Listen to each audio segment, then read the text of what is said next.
citizens can and do influence the informal process, so long as they cultivate relationships. Another great way people can convey their policy ideas is to come down to the legislature. All of our hearings are open to the public as well as our floor sessions. People can have a chance to see it, how it actually happens down here, and see how things unfold. We have information desks in both the House and the Senate, where you can go and ask questions and get an idea of what's happening that day. There's no single most effective way for constituents and members of the public to communicate with state lawmakers. But some things to keep in mind are, first of all, that these state lawmakers are extremely busy, especially during legislative session. They have committees, they have floor sessions, they have private meetings with other members, with lobbyists, with staff. Their days are very full. And in the midst of all that, they're being bombarded with hundreds of email messages and phone calls that, quite frankly, they don't have enough either time or staff support to filter through and to get through every day. So some principles to keep in mind when we communicate with members is, first of all, to be respectful. A disrespectful email or phone call is not going to accomplish your objective of communicating with the member or convincing them to do something that you would like them to do. Being respectful of their time, being respectful of their position is always a much more effective way of communicating. There are some good examples of how this has made an impact when you have citizens united to get something together, whether it's passing a bond in an override in a local school election where citizens come together and they say, we want this for our school. We want schools that look like this. They can go out and they can ask their community to support a bond or over an override for a school to generate funds in order to get textbooks, in order to get new buses, in order to refurbish buildings, and they can have that direct connection and they can really change what happens.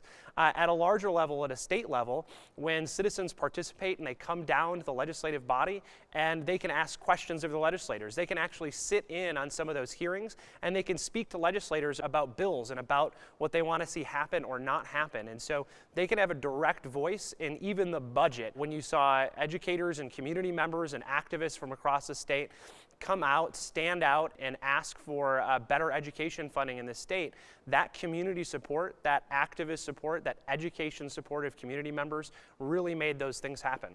In the last few years, there have been a number of examples of times when interest groups have played a very important role in furthering a specific piece of legislation. One that comes to mind was the debate over whether to legalize or allow Uber and Lyft, ride-sharing companies, to operate in Arizona. And both Uber and Lyft were extremely well represented at the Capitol by lobbyists and by consultants. The other side, the taxi industry, if you will, the cab industry, was also very well represented.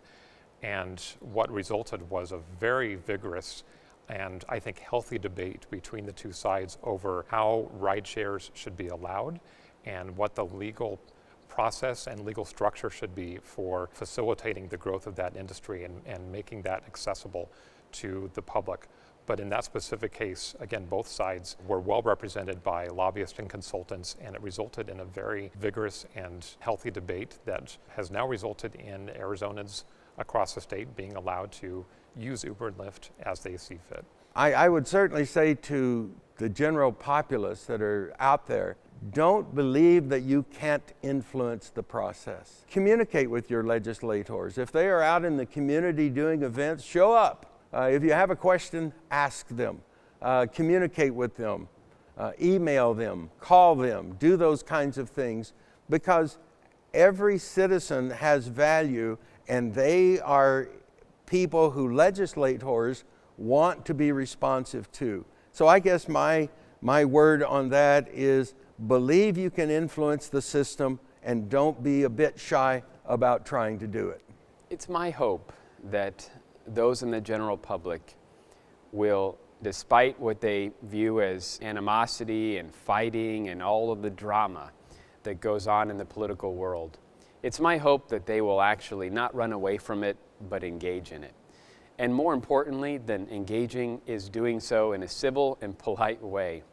Sometimes it's hard to separate the political issues from the personal. But in our society, if it's to function and function well and not devolve into some sort of fight or even civil war like you see in other places in the world or in our own history. It really requires us to be willing to listen to others who have differences of opinion, to respect those differences of opinion. I will concede that perhaps one of the downsides to the social media of today is that people seem willing to tweet out or post things that they would never say to a person's face. And I think that there is a danger there in our society if we encourage that type of thing. I was raised to be nice to other people, whether I agree with them or not, and I hope we can take that, whether it's in social media or the political world, take that perspective and make sure that not only those who are here today, but the generation that comes after us adhere to those values.